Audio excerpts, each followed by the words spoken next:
Welcome back to the Deep Dive.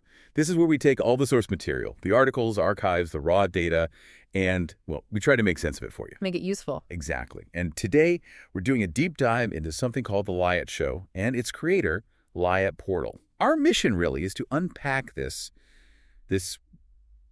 pretty ambitious project. It mixes personal stories with really big global topics. Yeah, things like cybersecurity, supply chains, but also architecture, food history. It's quite a mix. It really is. And our sources are interesting, too. We've got biographical bits, archive details, lists of stories, even these calls to action and partnership details. Which gives us a good look not just at the what, but the how, The whole structure and the ambition behind it. It's like we're looking at the blueprints. Blueprints. I like that. Okay, perfect frame. But before we get into those blueprints, just a quick word from our sponsors. This episode is sponsored by Linkin Park Tribute. In the end, they're more than just a tribute band. You can experience the power of the music live on their fall tour this November and December. Make sure you secure your tickets now. And this episode is also sponsored by Hajunk Business Development. All right, let's dive right in. The core concept first. The sources define the Liat Show as, and I'm quoting here, a storytelling project to rebuild how we learn and remember. It's presented as a story unfolding across timelines. Now, is that just clever marketing, or is there something genuinely structural about that timeline idea? I think it's structural, actually. Look at the sheer range of topics they cover. You've got history, music, science, entrepreneurship, business stuff, art, tech, like cybersecurity, supply chain. Right. The only way to really connect all those dots, meaningfully is to look at them over time, see how they evolved and intersected. So yeah, the timeline thing feels pretty fundamental to the whole approach. And the way they deliver it, it seems designed for like maximum learning, like a controlled release of information. Stories and podcast episodes come out in parts over days. Exactly. That serialization is crucial. They describe it as almost like a live performance. It's a good analogy because it suggests you engage with it over time. It gives you, the listener or reader, space to actually absorb complex stuff. Instead of just being hit with a huge info dump. Right. Makes it easier to follow along, maybe during your workday, without needing a solid hour and a half free. It sort of optimizes the learning. Okay, that makes sense. And platform-wise, they're everywhere. Substack is the home base, apparently, but it's also on Medium, Patreon, LinkedIn, and the usual podcast spots like Spotify, Apple, YouTube. Well, they have to be, right? If the goal is about gathering and sharing knowledge widely, you need to use all the channels available. Which kind of brings us neatly to Liat Portal herself, the person behind this whole system. Yeah, let's talk about her. She uses some really strong language to describe herself, the first of my kind, an architect, but specifically an architect of stories, not buildings. What in her background sets her up for this kind of weaving task? Well, if you look at her background, her foundation isn't purely creative. She's based in San Francisco, works as a writer, yes, but also a business development architect. And her degrees, industrial engineering and management plus an MBA. Ah, okay. So systems thinking, not just liberal arts. Exactly. That's the key insight, I think. She approaches knowledge synthesis almost like an industrial engineer would approach a supply chain. They're trained to optimize processes, allocate resources efficiently. And she's applying that to knowledge domains. Pretty much. She's not just telling stories, she's building a system to make learning faster and more accessible across different fields. It's about the structure of knowledge transfer. And the sources connect this very technical-sounding approach back to something quite personal, don't they? Her father. Right. She explicitly says she inherited this ability to connect seemingly unrelated things from him.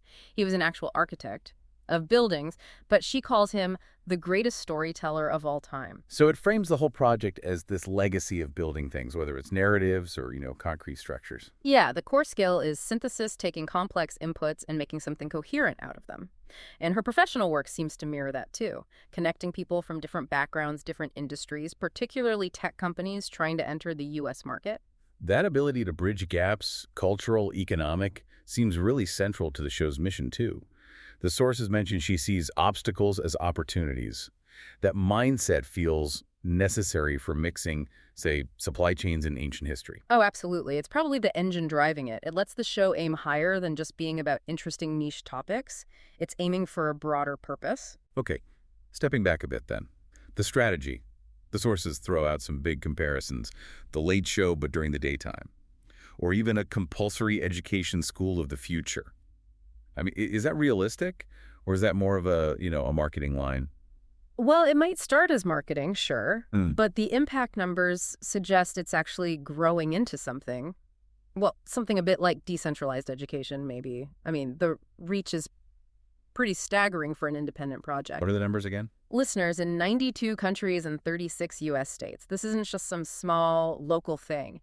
That kind of reach really speaks to the mission they talk about, connecting people globally, reducing that fear of the unknown by sharing cultures, religions, traditions. Fostering understanding. Exactly. And there's that great example in the source material about how that actually works in practice. The story about new audiences finding the show, specifically in China and Singapore, through the piece on Ofra Haza, the Israeli-Yemeni singer. Right, I remember reading that. What's the significance there? Well, the fascinating part, the irony really, is that the show getting discovered in Asia kind of mirrors Ofra Haza's own career path. She became famous internationally, first Germany, the UK, Japan, with her Yemeni songs before she was fully embraced back in Israel. Huh. So the show's journey reflects the story it was telling. Precisely. The sources argued this organic discovery validates the whole project goal. Cultural bridges just form naturally when you share compelling stories well. But why that specific story for audiences in, say, China? Now this is where the archive notes get really interesting. Apparently, the audience in China felt a connection based on perceived similarities between ancient Chinese culture and Jewish culture. Things like resilience, valuing education. Wow. Yeah. So a story about a singer bridging cultures within Israel suddenly becomes this catalyst for a global conversation based on shared values. That's way beyond just entertainment. It really drives home that unfolding across timelines and cultures idea. Okay, so let's shift from the cultural impact to the mechanics, the financial and structural side. The audience isn't passive, right? They're called players in a cultural orchestra. What does that mean? This is where you really see the business development background at play. The cultural orchestra isn't just a nice metaphor. It means the audience is the feedback loop. They literally help choose the music, so to speak. Subscribers, especially the founding members, can actively pick which topics Liat should write about next. Wait, so if I subscribe, I actually get a say in the content queue. That's exactly it.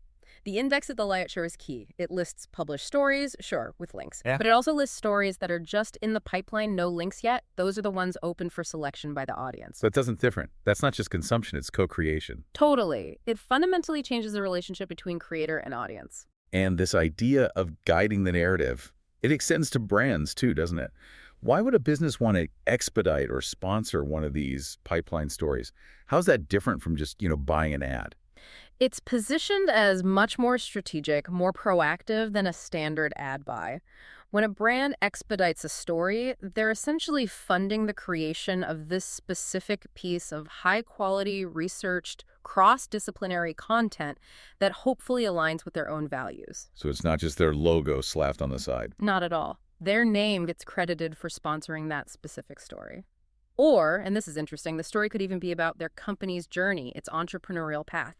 The stated goal is to encourage stories about entrepreneurship to inspire people, potentially in developing countries and education, helping people find good info online. So it's like purpose-driven sponsorship, linking the brand directly to this global education mission. Yeah, essentially positioning the brand as a partner in building this knowledge resource. And there's another layer, too, about audience size and credibility tied to subscriptions. Right, the numbers matter for validation. Exactly. The sources are pretty explicit that subscribing, even the free tier, is important.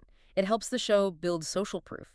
They mention needing 1,000 subscribers to even qualify for things like the YouTube Rising Star Award nomination. Ah, okay. So it's not just about money, it's about hitting these thresholds for industry recognition. Precisely. Which then helps amplify the reach even further. The audience provides the momentum, the weight needed for the orchestra to get onto bigger stages. And speaking of bigger stages, the sources mention Liat Portal is actually moving this from the digital space to a physical one soon. Her first public appearance for the project. That's right. A pretty significant step, moving from behind the keyboard to a live panel. She'll be there representing the Liat Show. Okay, what are the details? The event is called the Innovation Bridge, Startup Nation to SF. It's happening on Thursday, October 23rd from 7 p.m. to 9:00 p.m. out in the San Francisco Bay Area. And who else is on the panel? Does that connect back to the show's themes? It really does. She's speaking alongside Guy Barr, who co-founded High Gear, that's fitness and AI, and Danny Haber, co-founder of OW, which focuses on the housing crisis. So you've got Tech AI, physical architecture, social issues, and then her, the architect of stories connecting things. It's a perfect snapshot of the show's mandate, isn't it? The event itself, hosted by several groups, including JP Morgan, is all about entrepreneurship, culture, and connecting local Jewish, Israeli, and American entrepreneurs. It's like the physical version of the cultural bridges the show is trying to build online. Okay, so wrapping this up, we've looked at this really unusual content engine. It blends deep dives into tech and history with personal stories, treats knowledge like an engineering challenge. What's the big picture takeaway for someone listening? I think the main thing is that the Liat Show is trying to be more than just content. It's putting forward a kind of blueprint for maybe a new way of learning and connecting across cultures. Liat Portal, using her background, has built this system where the audience isn't just passive, they're empowered to help steer the ship, to ensure the stories getting told are hopefully the ones that resonate or are needed right now. It definitely makes you reconsider just passively consuming media. And it leads to that final thought from the source material. If the same tech that can spread fear and division can also be engineered, maybe, to build this cultural orchestra connecting, 195 countries? What small piece of your own story, you listening right now, might need sharing to help tune that harmony? That's a powerful question to leave people with. It is. So if you're intrigued by all this, you can find it easily. Just search for The Liat Show or Liat Portal Podcast. It's on YouTube, Google, Substack, Spotify, Apple Podcasts, Patreon, pretty much everywhere. And there was that note, too, if you're curious about how projects like this get put together. Oh, yeah. Good point. You can search for Notebook LM Liat Portal Podcast to apparently get some insight into the creation process itself. Okay, that's our deep dive for today. Thanks for exploring this with us. Always interesting. We'll see you next time on The Deep Dive.